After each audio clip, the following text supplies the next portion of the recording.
su origen. El Estado no ha sido el mismo desde su origen. Este ha estado involucrado en una constante evolución desde lo más simple hasta lo más complejo. Asia Oriental. A partir del siglo VIII a.C., se le da la existencia de sociedades políticas gobernadas por un monarca. Este monarca obtenía el poder a través de la sucesión por herencia. Continuamos con el Antiguo Oriente. En este existieron culturas sobresalientes como fueron Egipto, Persia, Siria, Israel, etc. Estos pueblos contaron con hechos políticos. Sin embargo, esta época se caracterizó por tener un estado despótico y teocrático.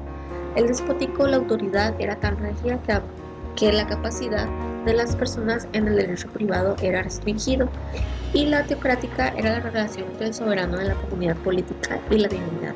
Este soberano prácticamente en este punto realizaba y tomaba sus decisiones a través de una deidad. Grecia. Existían dos organizaciones políticas, la espartana y la ateniense. Sin embargo, no participaban en un plano de igualdad, pues la sociedad se dividía en 4 clases según su forma, y los derechos y deberes estaban en una porción a su riqueza. La característica fundamental de la organización política griega es la potestad absoluta en la relación con la misma, que su capacidad para participar en ella a través de la elaboración de leyes. Ya formuladas esas leyes eran impuestas a los individuos de tal manera que no tenían libertad en el sentido actual. Prácticamente era de manera absoluta y autoritaria. Roma. Su fundación fue en el año 750 a.C.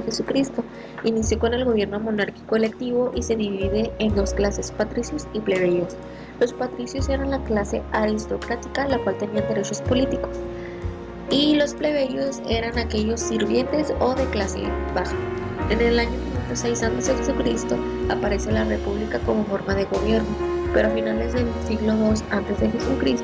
empieza la constitución de la república y se crea el imperio como un régimen monárquico absoluto que perdurará hasta la caída de Roma. En la Edad Media inició con la caída del Imperio Romano del Occidente en el año 476. En esta época se seguía influyendo las ideas del Imperio Romano recogidas por Carlomagno, aunque dentro de las comunidades políticas desaparece el monismo político. En la época feudal se acentúa el dualismo, es decir, que al lado del poder del soberano existía la justicia popular. Y terminamos con lo que es el Estado moderno.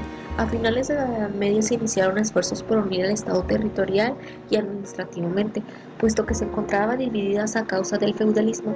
Con el Renacimiento surgió la concepción del Estado moderno. Se supera el dualismo del Estado por encima de la Iglesia, desaparece el feudalismo y en esta nace el absolutismo, el cual logró nivelar las diferentes clases y los ciudadanos llegaron a tener igualdad jurídica con variantes desde 1789 hasta nuestros días.